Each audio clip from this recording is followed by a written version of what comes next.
الشيطان الرجيم بسم الله الرحمن الرحيم لا يستوي القاعدون من المؤمنين غير أولي الضرر والمجاهدون في سبيل الله بأموالهم وأنفسهم فضل الله المجاهدين بأموالهم وأنفسهم على القاعدين درجة وكلا وعد الله الحسنى وفضل الله المجاهدين على القاعدين أجرا عظيما.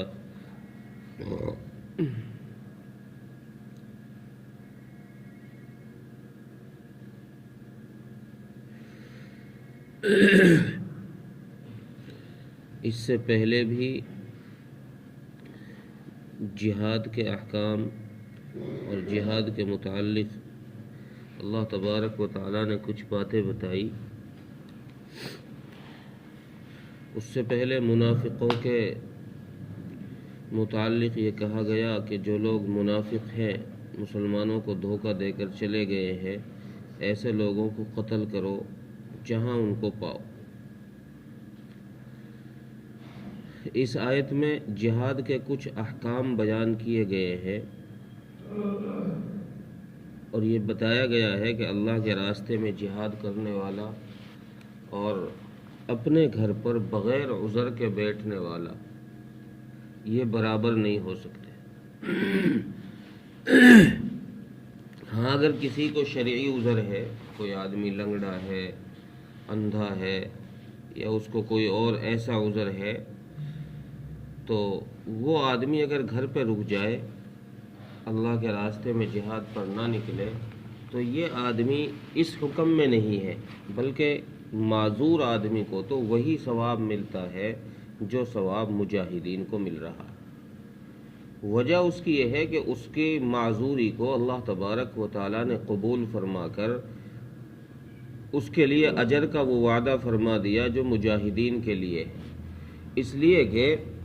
یہ آدمی، اس کے دل میں تمنا یہ ہے کہ اگر یہ معذور نہ ہوتا تو یہ اللہ کے راستے میں جہاد کرتا. اس آیت کے متعلق ایک بات روایات میں یہ ملتی ہے کہ اس آیت کا بیچ کا حصہ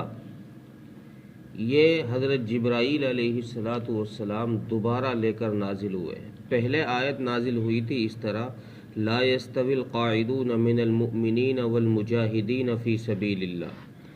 یہ آیت نازل ہوئی پہلے اس طرح کہ مسلمان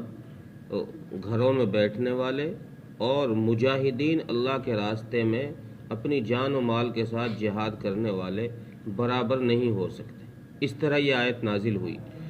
جب رسول اکرم صلی اللہ علیہ وسلم اس آیت کو لکھوا رہے تھے صحابہ اکرام رضوان اللہ علیہم اجمعین کو، تو اسی دوران حضرت عبداللہ ابن ام مکتوم رضی اللہ تعالیٰ عنہ جو نابینا صحابی ہیں وہ حاضر ہوئے. رسول اللہ صلی اللہ علیہ وسلم اس آیت کو بول کر لکھوا رہے تھے تو عبداللہ ابن ام مکتوم رضی اللہ عنہ کو یہ سنائی دے گئی کہ اللہ تعالیٰ فرما رہے ہیں کہ گھر بیٹھنے والے مسلمان اور جہاد کرنے والے برابر نہیں ہو سکتے. تو اس نے کہا، یا رسول اللہ، میری تمنا تو یہ ہے کہ میں جہاد کروں، میں جہاد پر نکلوں، لیکن یا رسول اللہ میں نابینا ہوں، دکھائی تو کچھ دیتا نہیں، جنگ میں کیا کام کروں گا؟ میں میدان جنگ میں مجھے تو کچھ دکھائی نہیں دے رہا، تو میرا وہاں جانے کا فائدہ کیا ہے؟ ورنہ میری دلی تمنا یہ ہے کہ میں جہاد میں جاتا. یا رسول اللہ، اب اس آیت کے مطابق تو مجھے وہ ثواب ہی نہیں ملے گا جو مجاہدین کو مل جائے گا، میں تو اس ثواب سے محروم رہ گیا. تو اللہ تبارک و تعالیٰ نے حضرت عبداللہ ابن ام مکتوم رضی اللہ عنہ کی یہ بات سنی، اور اسی وقت جب رسول اللہ صلی اللہ علیہ وسلم یہ آیت لکھوا رہے تھے، اسی وقت جبرائیل علیہ السلام کو بھیجا یہ دو حرف لے کر، غیر اولی الضرر والمجاہدین. تو اب یہ آیت اس طرح مکمل ہوئی کہ گھر بیٹھنے والے مسلمان جو بغیر عذر کے ہیں، غیر اولی الضرر کا مطلب بغیر عذر کے جو مسلمان گھروں میں بیٹھے ہیں وہ ان لوگوں کے برابر نہیں ہو سکتے جو جہاد پر نکل گئے. تو اس سے حضرت عبداللہ ابن ام مکتوم رضی اللہ عنہ کو الگ کر دیا اللہ نے کہ نہیں بھائی تیرا عذر ہے، تو نابینا ہے، اور تیرے جیسا جس کے پاس جو عذر ہوگا، یعنی کوئی لنگڑا ہوگا یا تیرے جیسا اندھا ہوگا یا اور کوئی عذر ایسا ہوگا تو فرماتے ہیں کہ وہ آدمی اس لسٹ سے الگ ہے، اس کو تو وہی اجر دیا جائے گا جو جہاد کرنے والوں کو۔ علماء نے لکھا ہے کہ اس آیت سے پتہ چلا کہ جہاد عام حالات میں فرض کفایہ ہے، یعنی اگر جہاد کچھ لوگ کریں، چند آدمی 10 5 20 کچھ آدمی بھی اگر جہاد کر لے تو یہ امت کے ذمے سے ساقط ہو جاتا ہے، یہ فرض امت کے ذمے سے ساقط ہو جاتا ہے۔ تو جو رفاہی کام ہے، عوامی کام ہے، جیسے مدارس بنانا، مساجد بنانا، اسی طریقے سے دین کی بات کا پہنچانا، تبلیغ کرنا، یہ سب فرض کفایہ ہیں، یعنی اگر ان کاموں کو چند آدمی کر لیں گے تو سب کے ذمے سے یہ کام ساقط ہو جائیں گے۔ چونکہ جہاد بھی عام طور پر جہاد کا حکم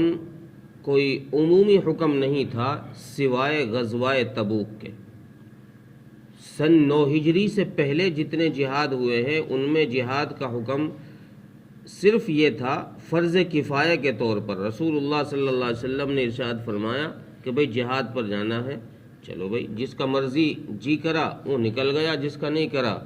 وہ رک گیا، تو کوئی حرج کی بات نہیں تھی۔ ان کا حکم یہاں اللہ نے بیان کیا ہے،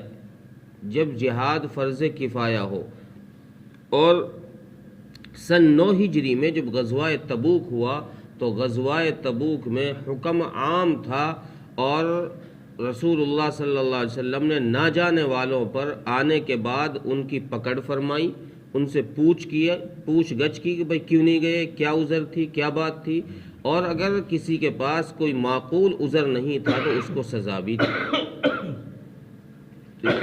ایسے ایک وقت کو چھوڑ کر، غزوہ تبوک کو چھوڑ کر، اس طرح کوئی حکم عام نہیں دیا گیا کبھی جہاد کا جس پر نہ جانے پر پکڑ کی گئی ہو۔ اس کے علاوہ جو احکامات جہاد کے دیے گئے ہیں وہ صرف فرض کفایہ کے طور پر ہے، جو چلے گئے وہ ٹھیک ہے، جو رہ گئے ان کے لیے بھی اللہ نے فرمایا کہ بھئی مسلمان تو وہ بھی ہیں، اس لیے اللہ نے فرمایا کہ ان کو فضیلت تو ان کو بھی ہے، جنت تو ان کو بھی ہے ان کے ایمان کی وجہ سے۔ ہاں البتہ جہاد کرنے والوں کو اللہ تبارک و تعالیٰ نے ایک درجہ فضیلت ان لوگوں پر بڑھا دی ہے جو لوگ گھروں میں بیٹھے رہیں۔ گھر بیٹھنے والوں کو ان کے برابر نہیں کیا، جنت دونوں کو ملے گی، لیکن جنت کے اندر درجات کا فرق اللہ تبارک و تعالیٰ نے رکھا۔ تو جو کام فرض کفایہ ہو، فرض کفایہ میں امت کے اگر چند فرد اس کام کو کر لے، جیسے مدارس کا بنانا ہے، اگر کچھ آدمیوں نے مدارس بنا دیے، 2-4 مدرسے بن گئے، اچھا اس میں فرض کفایہ میں ایک چیز یہ بھی علماء نے لکھی ہے کہ اگر جتنے لوگ اس کام کو کر رہے ہیں ان لوگوں سے اس کام کی اگر خانہ پوری ہو رہی ہے، یعنی اوروں کے لگنے کی اگر ضرورت نہیں ہے، وہی کام کو پورا کر رہے ہیں، تب تو یہ فرض کفایہ ہے۔ مثلا دعوت تبلیغ یعنی اللہ کی بات کو بندوں تک پہنچانا، 100 آدمی کر رہے ہیں، اب یہ 100 آدمی سب کے لیے کافی ہے، تو سب سے فرض کفایہ کا ذمہ ساقط ہو رہا ہے۔ لیکن اگر یہ 100 آدمی جس کام کو کر رہے ہیں ہے تو وہ فرض کفایہ، لیکن جہاں تک یہ پہنچانا چاہتے ہیں وہاں تک پہنچانے کے لیے یہ تھوڑے پڑ رہے ہیں آدمی، اور ان کو چاہیے، تو اب جو ان کے پڑوس والے ہیں، ان کے قریب کے مسلمان ہیں، ان پر وہ کام فرض ہو جائے گا۔ اسی طریقے سے جہاد میں جتنے لوگ نکلے ہیں 10-20، اگر وہ کمزور پڑ رہے دشمن کے مقابلے میں، تو ان مسلمانوں کے جو قریب رہنے والے مسلمان ہیں پڑوسی، ان پر جہاد فرض ہوگا، اور ان سے بھی اگر پورا نہ ہو، وہ بھی اگر کمزور پڑ جائیں، تو پھر ان کے پڑوس میں ان کے قریبی علماء نے لکھا ہے کہ اگر ضرورت پڑتی رہے تو مشرق سے مغرب تک کے سب مسلمانوں پر جہاد فرض ہو جائے گا، اگر ضرورت پڑتی رہے۔ اور اگر فرض کفایہ کے علاوہ اگر کبھی ایسا ہو کہ کسی شہر پر غیر مسلم حملہ کر دے تو اس شہر کے سارے مسلمانوں پر جہاد فرض ہو جائے گا، اسی طرح جیسے نماز فرض ہے، روزہ فرض ہے۔ فقہا نے لکھا ہے کہ اس فرضیت میں جب کسی شہر پر غیر مشرک حملہ آور ہو جائیں تو اس شہر میں رہنے والے مسلمانوں پر جہاد اس طرح فرض ہوگا کہ کسی کو کسی ماتحت سے اجازت لینے کی بھی ضرورت نہیں ہے۔ جیسے کوئی ملازم کسی آقا کے پاس کام کرتا ہے، کوئی نوکر کام کر رہا ہے، تو اس نوکر کو جہاد پر جانے کے لیے مالک سے پوچھنے کی ضرورت نہیں ہے، بیٹے کو باپ سے پوچھنے کی ضرورت نہیں ہے، بیٹی کو ماں سے پوچھنے کی ضرورت نہیں ہے۔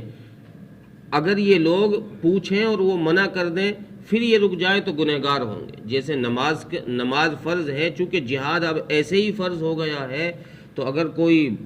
ماں اپنی بیٹی سے نماز کے لیے منع کرے، باپ اپنے بیٹے سے نماز کے لیے منع کرے، آقا اپنے نوکر سے نماز کے لیے منع کرے، تو ان سب صورتوں میں اگر یہ لوگ عمل نہیں کریں گے، اس آقا کی بات مان لیں گے تو پھر یہ گنہگار ہوں گے، آقا بھی گنہگار، یہ بھی گنہگار، چونکہ نماز ایسا حکم ہے جو کسی کے منع کرنے سے معاف نہیں ہوگا، اس میں کسی قسم کا عذر قبول نہیں ہوگا۔ تو اسی طریقے سے فقہا نے لکھا ہے کہ اس صورت میں جہاد فرض عین ہو جائے گا، اور ہر ایک پر حضرت امام ابو حنیفہ رحمۃ اللہ علیہ نے تو یہاں تک لکھا ہے کہ بیوی پر بھی جہاد فرض ہوگا کہ وہ اپنے شوہر سے پوچھے بغیر جہاد پر نکل جائے۔ اس صورت میں عام حالات میں نہیں، صرف ایسی صورتوں میں جب کہیں کوئی ایسا حملہ آور لوگ شہر پر اپنے علاقے پر حملہ کر دیں تو اس صورت میں یہ حکم ہے۔ باقی عام صورتوں میں یہ حکم نہیں ہے۔ عام صورتوں میں جہاں فرض کفایہ کے درجے میں جہاد ہو رہا ہو تو وہاں اپنے ماتحتوں سے شوہر اپنی بیوی اپنے شوہر سے اجازت لے کر جائے، اگر جانا چاہتی ہے وہ اجازت دے دے تو چلی جائے، اگر اجازت نہیں ہے تو پھر اپنے وہیں رہے۔ تو اس آیت میں جو حکم بیان کیا گیا ہے وہ گھر بیٹھنے والے غیر معذورین، بغیر عذر کے جو لوگ ہیں ان کا حکم، اور جہاد پر نکلنے والے لوگوں کا حکم بیان کیا گیا ہے کہ ان دونوں میں آپس میں برابری نہیں ہے، اگرچہ جنت میں دونوں جائیں گے۔ وَكُلًّا وَعَدَ اللَّهُ الْحُسْنَىٰ، آخر میں اللہ نے فرمایا کہ ہم نے اچھا وعدہ یعنی جنت کا وعدہ تو سب سے کیا ہے، جو مسلمان ہیں سب کو جنت میں لے جائیں گے، سب جنت میں جائیں گے، لیکن مجاہد اور غیر مجاہد یہ جنت میں جائیں گے، لیکن ان کے درجات میں فرق ہوگا،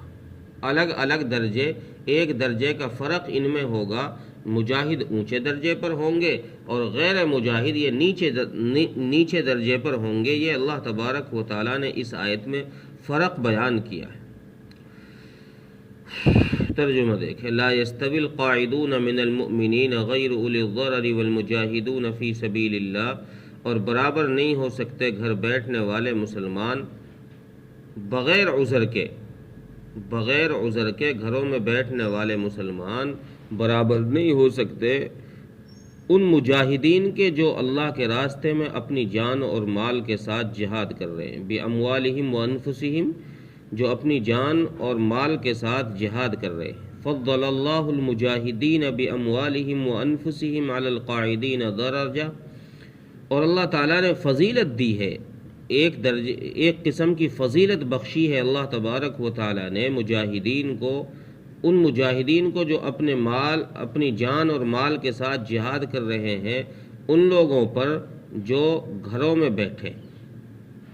ایک درجے کی اللہ نے فضیلت بخشی ہے ان مجاہدین کو، ان لوگوں پر جو گھروں میں بیٹھے۔ وَكُلًّا وَعَدَ اللَّهُ الْحُسْنَىٰ، اور اللہ تبارک و تعالیٰ کا ہر ایک سے اچھا وعدہ ہے۔ وَفَضَّلَ اللَّهُ الْمُجَاهِدِينَ عَلَى الْقَاعِدِينَ أَجْرًا عَظِيمًا، اور اللہ تعالیٰ نے فضیلت بخشی ہے مجاہدین کو گھر بیٹھنے والوں پر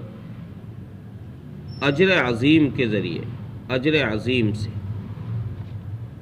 اللہ تعالیٰ ملک توفیق عطا فرمائے۔